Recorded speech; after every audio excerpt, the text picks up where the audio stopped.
पग पर है संग तुम्हारे। अन्नदाता लहू किसानों का बन के पसीना सींचता है धरती का सीना। मेहनत का तेरी हक दिलवाने, नई तकनीक नई खोज बताने। पशुधन को गुणवान बनाना, पौध सुरक्षा को सिखलाना, खेती के सब गुर समझाने, भारत का सरताज बनाने। आठों पहर है संग तुम्हारे। अन्नदाता अन्नदाता। सुप्रभात, स्वागत है आपका कार्यक्रम की इस ताजा कड़ी में। मैं हूं विभा उपाध्याय। रोज अन्नदाता कार्यक्रम में हम लेकर आते हैं खेती और उससे जुड़े विषयों पर रोचक एवं ज्ञानवर्धक जानकारियां। तो चलिए सबसे पहले देखते हैं क्या है आज के मुख्य अंश। अरहर की फूल एवं फली अवस्था की फसल में लगने वाले कीट एवं उनका नियंत्रण उपाय।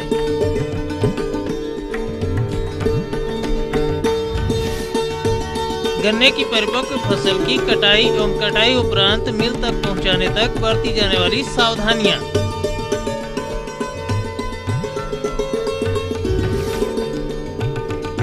आम के बागानों में इस माह में किए जाने वाले समसामयिक देखरेख प्रबंधन।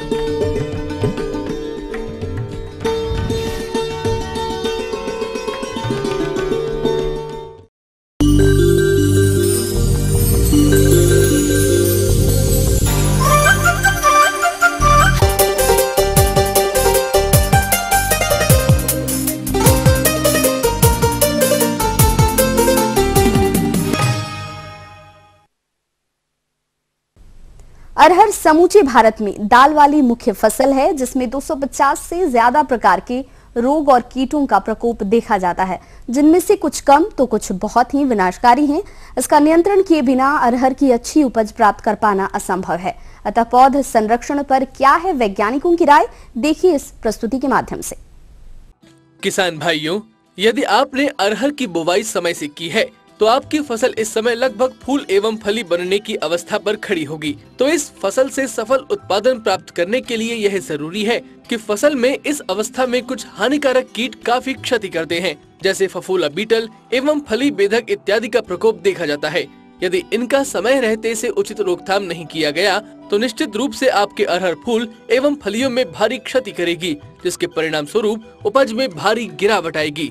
इसलिए किसान भाइयों, अरहर की फसल में लगने वाले इन हानिकारक कीटों का नियंत्रण कैसे करना है ताकि आशा के अनुरूप उपज मिल सके, इसकी जानकारी के लिए आपको मिलवाते हैं भारतीय दलहन अनुसंधान संस्थान कानपुर के विषय विशेषज्ञ डॉक्टर हेम सक्सेना से।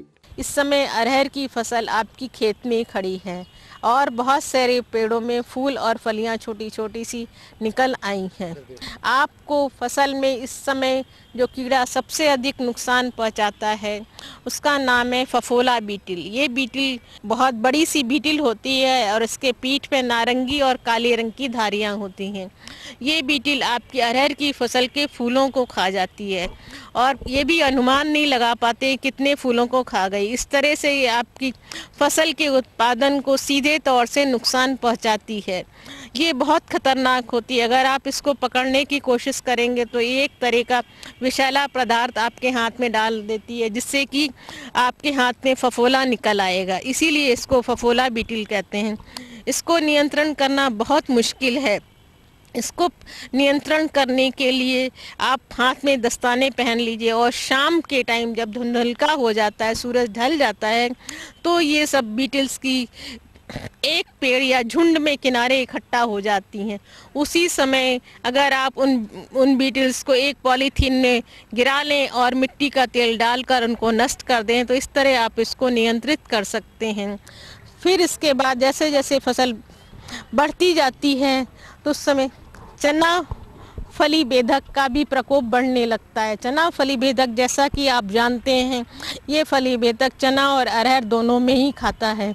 इसीलिए इसको चना फली बेधक कहते हैं। इसका पतंगा मिट्टी के रंग का होता है और ये दिन में बिल्कुल निष्क्रिय रहते हैं।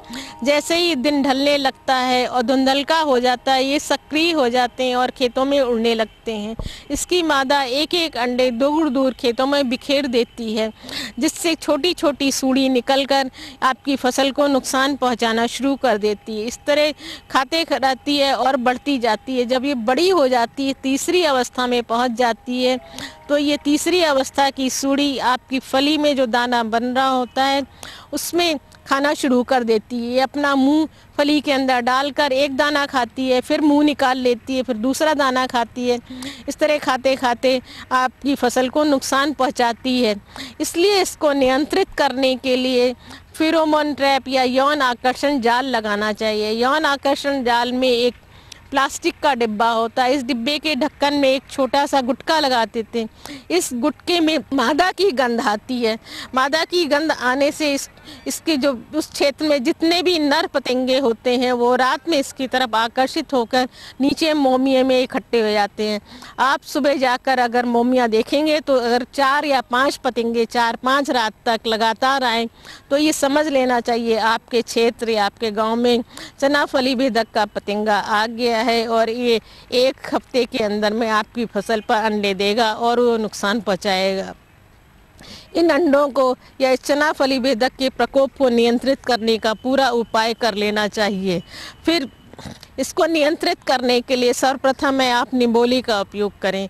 निबोली का आप बरसात के ऋतु में अगर नीम के बीजे को इकट्ठा करके सुखा कर रख लें और उस बीजे को कूट के उसके अंदर का मूंगफली का जैसा दाना बाहर निकाल लें और उस दाने को इतना कूटें कि दलिया बन जाए, तेल नहीं निकले।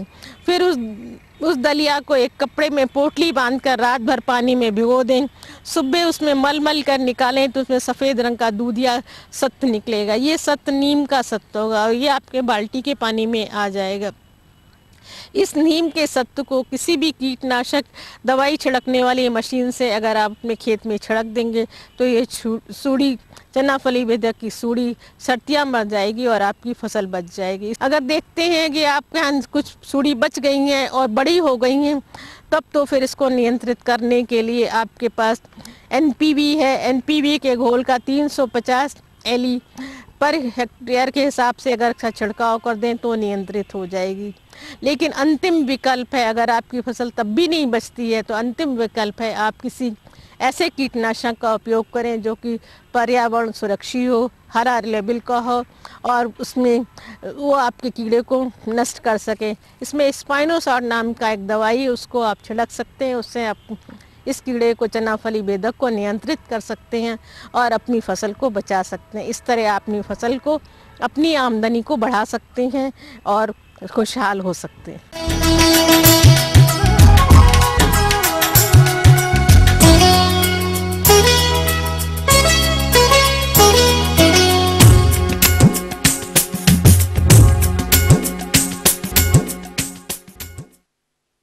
शरदकालीन गन्ने की फसल इस समय खेतों में परिपक्व अवस्था पर खड़ी है। चीनी मिलें इस फसल का अच्छा मूल्य तभी देंगी जब गन्ने में चीनी का परता निर्धारित मानकों के अनुरूप होगा, जिस हेतु कटाई तथा कटाई के बाद मिल भेजने तक ढेर सारी सावधानियां रखनी होती हैं, जिनकी पूरी जानकारी प्रस्तुत है इस कार्यक्रम में।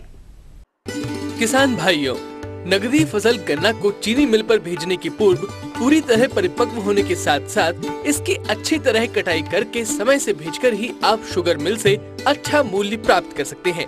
लेकिन देखने में आया है कि अधिकांश किसान भाई या तो समय से पहले इसकी कटाई कर देते हैं या फिर काफी दिनों तक खेत में खड़ा रखते हैं और यही नहीं, गन्ने को काटकर खेतों में वे छोड़ देते हैं, जिससे गन्ने का सूखना, वजन कम हो जाना, चीनी की प्रतिशत मात्रा का घटना जैसी कमियों के कारण गन्ने का चीनी मिलों पर उचित भाव नहीं मिल पाता। इस प्रकार गन्ना किसानों को आर्थिक क्षति होती है।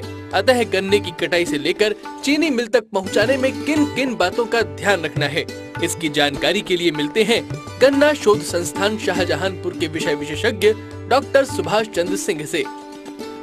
किसान भाइयों, जैसा कि आप लोगों को पता चल गया होगी कि समय फैक्ट्रियाँ ज़्यादातर चल गई हैं, इस समय गन्ने की कटाई आप कैसे करें और कितने दिन के अंदर सप्लाई कर दें जिससे आपका भी ज़्यादा फ़ायदा हो और चीनी मिलों वालों का भी कोई नुकसान ना हो। तो देखा जाए तो अगर आप गन्ने कटाई कर रहे हैं तो जब भी कटाई करिए तो जो आधुनिक हथियार आए हैं, बकनी या तेजधार हथियार, उससे एकदम ज़मीन की सतह से कटाई करें। तो उसमें आप देखेंगे कि आपकी थोड़ा सा पैदावार भी बढ़ जाती है, क्योंकि जो नीचे वाला भाग है उसमें लगभग 2-3 सेंटीमीटर जो छोड़ देते हैं तो लगभग 7 कुंटल आपका गन्ना खेत में रह जाता है, जिससे आपका आर्थिक नुकसान होता है। और उसी के साथ सबसे बड़ा नुकसान जो होता है, जब इसके बाद आप पेड़ी लेते हैं तो उसमें आपकी पैदावार प्रभावित होती है, क्योंकि जब आप गन्ना ऊपर काट लेते हैं तो फुटाव जो है ऊपर की जो आँख होती है जड़ में, उसी किल्ले निकलते हैं और वो किल्लों की जड़ जो है आसानी से खेत के अंदर जाती नहीं और वो कमज़ोर भी होते हैं, उसमें कीड़े और बीमारी भी अधिक लगते हैं। तो इसलिए आप लोगों को कोशिश करना चाहिए कि जो हार्वेस्टिंग हो ये एकदम ज़मीन के सतह से हो, जिससे आपका पैदावार के साथ साथ पेड़ी की भी अच्छी खेती कर सकें। गन्ने की कटाई से पहले फसल की परिपक्वता की जांच कर लेना अति आवश्यक है। इस हेतु एक यंत्र ब्रिक्स मीटर बनाया गया है, जिस पर गन्ने के रस की 1-2 बूंदें निकालकर माइक्रोस्कोपिक से देखी जाती हैं। अगर ब्रिक्स मीटर की रीडिंग 16 से 22 के बीच में आती है तो समझा जाता है कि गन्ना कटाई हेतु तैयार है। दूसरा सावधानी, जो भी आप गन्ने कटाई कर रहे हैं उसमें जो मजदूर कटाई कर रहे हैं उनको देख लें कि ऊपर की जो अगोला है उसमें गन्ना न जाने पाए, उसमें भी आपका नुकसान होता है। किसान भाइयों, गन्ने की कटाई के बाद साफ सफाई करके बंडलों को एक जगह पर एकत्रित कर लिया जाता है और फिर चीनी मिल से प्राप्त पर्ची की दिनांक के अनुसार उसे चीनी मिल पर भेज दिया जाना चाहिए।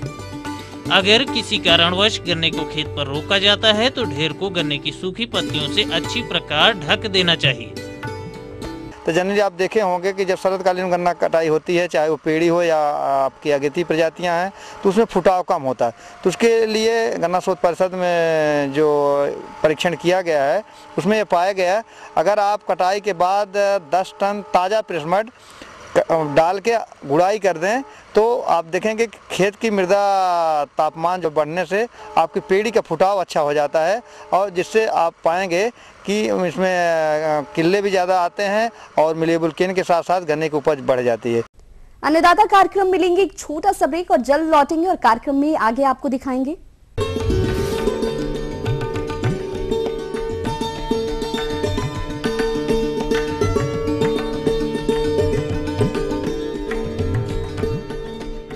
ग्रोमोर 20-20-013 कॉम्प्लेक्स खाद खेतों को प्राप्त होती है उपजाऊ मिट्टी और आपको मिलती है अच्छी उपज, सभी फसलों के लिए उपयोगी।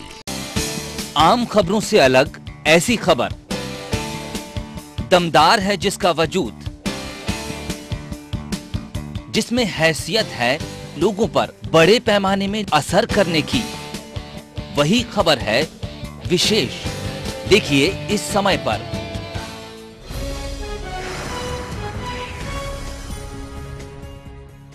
ग्रोमोर 20-20-013 कॉम्प्लेक्स खाद खेतों को प्राप्त होती है उपजाऊ मिट्टी और आपको मिलती है अच्छी उपज, सभी फसलों के लिए उपयोगी।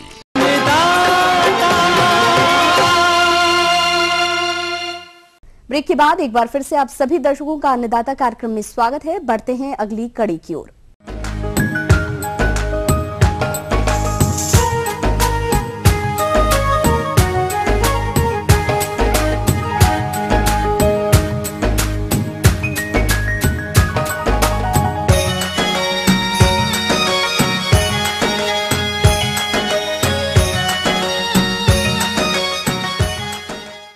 राज्य में व्यावसायिक बागवानी के तहत आम का सर्वाधिक क्षेत्रफल है। आने वाले वर्ष में आम बागों से अच्छी फलत प्राप्त करने के लिए आम बागानों में शस्य कार्यों तथा कीट प्रबंधन उपायों को अभी से अपनाना होगा, परंतु कैसे, जानने के लिए देखिए संवाददाता संजीव चौधरी की ये रिपोर्ट। प्रदेश के अंदर हर हिस्से में आम के छोटे बड़े बाग मिलते हैं। बागवान भाई इस समय आम के बाग में ठीक प्रकार से देखरेख नहीं की गई तो आने वाले गर्मी माह में आम से अच्छा उत्पादन नहीं ले पाएंगे, क्योंकि प्राय देखा जाता है कि अधिकतर बागवानों द्वारा आम के बागों में समसामयिक प्रबंधनों की अनदेखी की जाती है, जिसके कारण आम के बाग में कम बौर, कम फलन के साथ साथ कीट रोगों का प्रकोप बढ़ता जाता है। परिणाम स्वरूप आम की बागवानी घाटे की ओर चली जाती है। अतः आम की बागवानी में इस समय कौन कौन से कार्यों को करना जरूरी है, उसके मार्गदर्शन हेतु आज हमने आमंत्रित किया है ग्राम कनकोई, जिला सहारनपुर के प्रगतिशील किसान शीशपाल सिंह को। उन्नत बाग के लिए इसमें फल टूटने के बाद खाद की आवश्यकता होती है। 1 किलोग्राम यूरिया और 1.5 किलोग्राम पोटास और 850 ग्राम डाई। जो 10 साल से ऊपर के पेड़ हैं या 10 साल के हैं तो उनमें ये मात्रा काफ़ी होती है, लेकिन यदि छोटे पेड़ हों 2 साल के या 4 साल के, उनमें इनकी मात्रा आधी से भी कम कर देनी चाहिए। इसके बाद 10 दिन बाद जिंक सल्फेट 250 ग्राम और कॉपर सल्फेट 250 ग्राम और ये सुहागा 250 ग्राम दिया जाता है। और आधी मात्रा ये अक्टूबर में, आधी मात्रा 15 जनवरी से 15 फरवरी तक, तीनों को मिला के बिखार दिया जाता है और उसमें उसकी फावड़े से गुड़ाई कर दी जाती है ताकि खाद मिट्टी के नीचे दब जाए। तो माइक्रो न्यूट्रिएंट्स हैं वो एक ही बार देने चाहिए अक्टूबर में। खाद लगाने के बाद उसमें पानी लगा दिया जाता है। हम उसमें ऐसी फसल बोएं जिसमें पानी की अधिक आवश्यकता न हो। मेनली द्विपत्री बो, जैसे जवार, मटर, लोबिया वगैरह बोए तो ये अच्छा रहेगा, क्योंकि इससे बाग को खाद भी लगेगा। भाइयों, ये ध्यान रखते हैं कि अच्छा फल लेने के लिए हमें ये सभी बातें करनी चाहिए। और जब फल एक के मटर के दाने के बराबर हो जाए तो वो न गिरे और अच्छी पैदावार दे, तो उसको सुहागे का स्प्रे करना चाहिए। 6 ग्राम सुहागा प्रति लीटर डाल के उसको स्प्रे कर देना चाहिए। दिसंबर के अंत में जो ये मिलीबग होता है, कड़ी कीट होता है, ये ऑलरेडी पहले से ज़मीन में होता है। इसके ख़त्म करने के लिए एक तो रेत की 4 मिलीमीटर तय पेड़ के चारों तरफ कर देनी चाहिए और उसके पेड़ के तने के चारों तरफ एक पॉलीथीन की वो सीट बांध देनी चाहिए ताकि वो कीड़ा उस पर न चढ़ सके। इसके बावजूद भी एक दवा आती है कार्बोसल्फाइन, उसका जो स्प्रे करते हैं जब मैं पूरा पेड़ के ऊपर करीब फरवरी में ये चढ़ता है, बड़ा हो जाता है, तब इसका स्प्रे करते हैं। इसके बाद किसान भाइयों, ये जब जैसे गर्मी शुरू होती है तो एक तना छेदक स्टेम बोरर कीड़ा आता है जो उसके तने में सुराख कर देता है और नीचे तने के साथ साथ एक बुरादा सा महसूस होता है। तो उसमें एक तार लेकर उस सुराख को चौड़ा कर देना चाहिए और उसमें सल्फाज की गोली आती हैं वो करके उसमें मिट्टी लगा दो ऊपर, या कुनाल फास को उसमें फेंके और उसके तने के अंदर डाल दो तो उससे वो मर जाता है। किसान भाइयों, दूसरा कीट है दीमक। दीमक की वजह से पौधा उदास सा दिखाई देता है। इसके लिए क्या करना चाहिए, एक ब्यूवेरिया बेसियाना आता है, उसको आप बायोपेस्टिसाइड्स होता है, उसका 10 किलो 1 क्विंटल गोबर में मिला के और छाया में उसको 15 दिन तक कल्चर करना चाहिए और उसमें एक पेड़ में 10 किलोग्राम पेड़ के चारों तरफ डाल देना चाहिए। उसके अंदर जो बैक्टीरिया होते हैं वो जीवित हो जाते हैं और जितने भी गिटार या और जितने भी और होते हैं उसकी वजह से जैसे टच होता है तो उसमें बीमार होकर मर जाते हैं। एक कीड़ा आता है हमारे, जब फ्लावरिंग होती है और कोहर जिसको कहते हैं, उसमें एक मैंगो वो होता है हॉपर, तो वो पत्ते चूस कर काली काली पत्तों को काले कर देता है और जितना भी बोर होता है वो सारा ख़त्म हो जाता है और उसमें फल बहुत ही कम आते हैं और जो फल रह जाते हैं वो टूट के नीचे गिर जाते हैं। इसको कंट्रोल करना बहुत ज़रूरी है। उसकी रोकथाम के लिए क्विनाल फास का 2 ml प्रति लीटर की घोल से स्प्रे करना चाहिए ताकि वो ख़त्म हो जाए।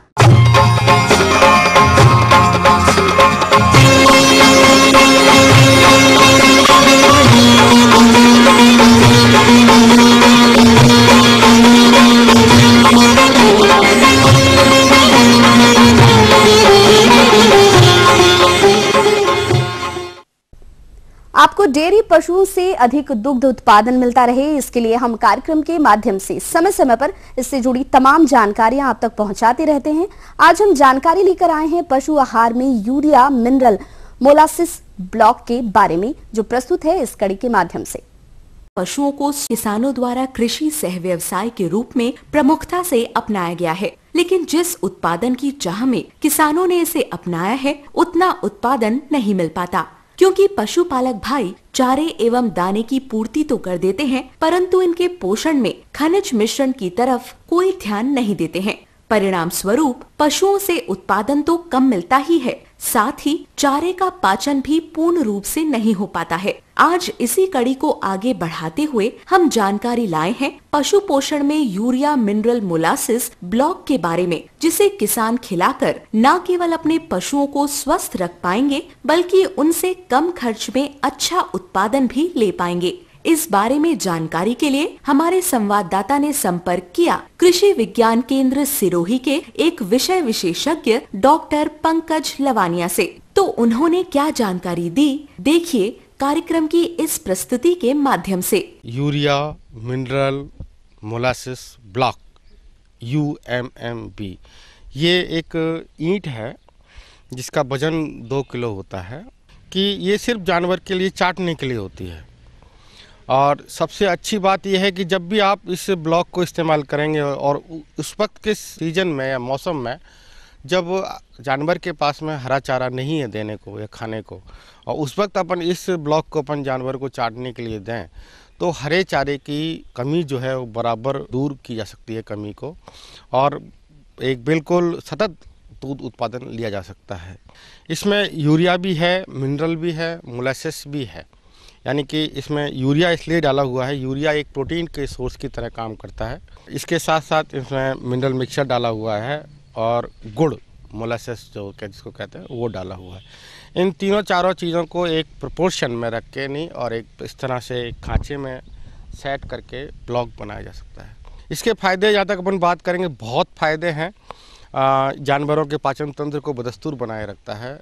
इसके साथ साथ कहना चाहिए जो पाचन संबंधी जो रोग हैं जानवर को, जैसे अपच हो रहा है, ये जिस तरह कब्ज हो रही है, ये जो रोग हैं ये जानवर को नहीं होंगे।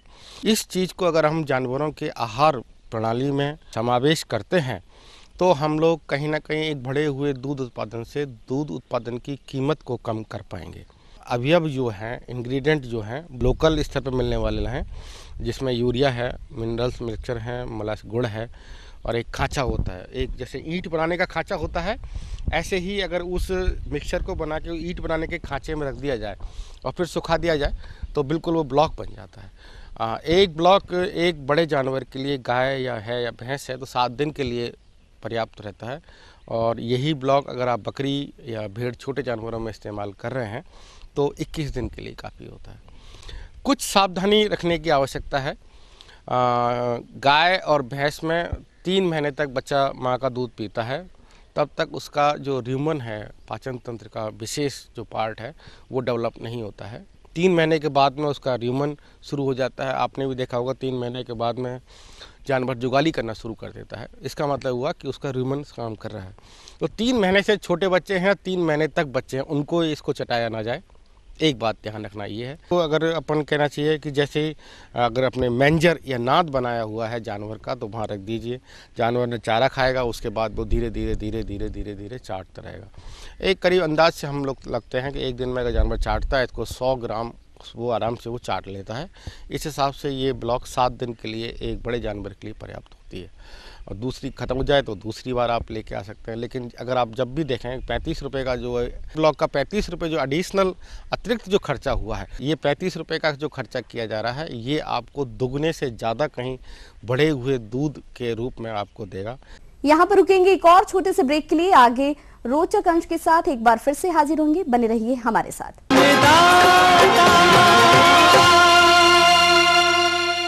ग्रोमोर 20-20-013 कॉम्प्लेक्स खाद खेतों को प्राप्त होती है उपजाऊ मिट्टी और आपको मिलती है अच्छी उपज, सभी फसलों के लिए उपयोगी। अगर आप तमाम राज्यों में अपना यूपी ढूंढ रहे हैं तो शायद ये इतना आसान नहीं होगा। इसलिए हम लाते हैं सिर्फ यूपी की खबरों के बुलेटिन। वाले समय में थाने जो है वो ऑनलाइन होंगे। भ्रष्टाचार को मिटाना। उत्तर प्रदेश मामूली प्रदेश नहीं है। अपना यूपी रोज सुबह 7 से रात 10 तक हर 3 घंटे में।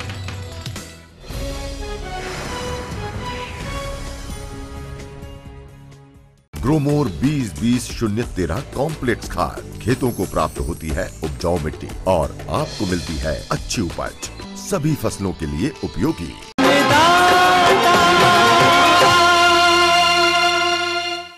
ब्रेक के बाद हम एक बार फिर से हाजिर हैं आपके साथ। चलिए अब रुक करते हैं अगली कड़ी की ओर।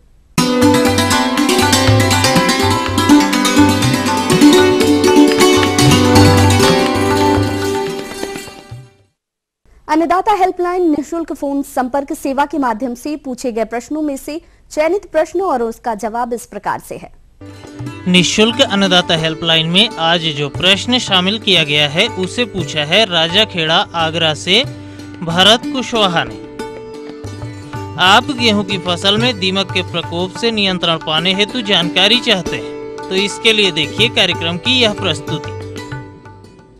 गेहूं जो में मुख्य रूप से दीमक लगती है, इसकी रोकथाम के लिए हमें क्या क्या बातों का ध्यान रखें। तो सबसे पहले गेहूं की खेती करने से पहले भूमि को उपचारित कैसे करते हैं। भूमि को उपचारित करने के लिए हमें क्यूनाल्फास 1.5% चूर्ण को 25 किलोग्राम प्रति हेक्टेयर की दर से छिड़क के को मिला दे। इसके बाद में खेत में कच्चा गोबर कभी नहीं डालना चाहिए, क्योंकि इस कच्चा गोबर डालने से दीमक का प्रकोप ज़्यादा होता है। दूसरा, गेहूं के बीज को उपचारित करने के लिए हमें क्यूनाल्फास 2 ml प्रति हिसाब से डालकर सीड ट्रीटमेंट करना चाहिए।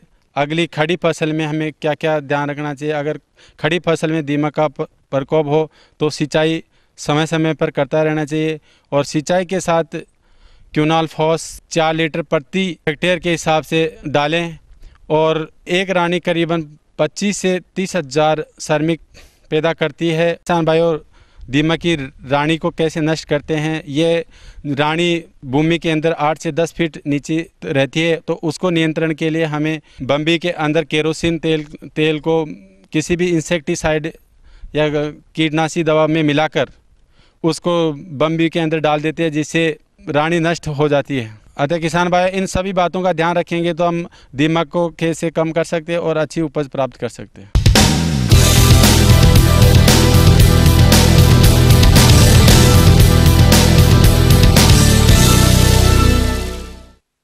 आइए एक नजर डालते हैं राज्य के विभिन्न मंडियों में कृषि उत्पादों के बाजार भाव पर।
हम ये उम्मीद करते हैं कि आज का ये कार्यक्रम आप सभी दर्शकों के लिए उपयोगी रहा होगा। किसान भाइयों, अन्नदाता आपकी सेवा के लिए कृत संकल्पित है।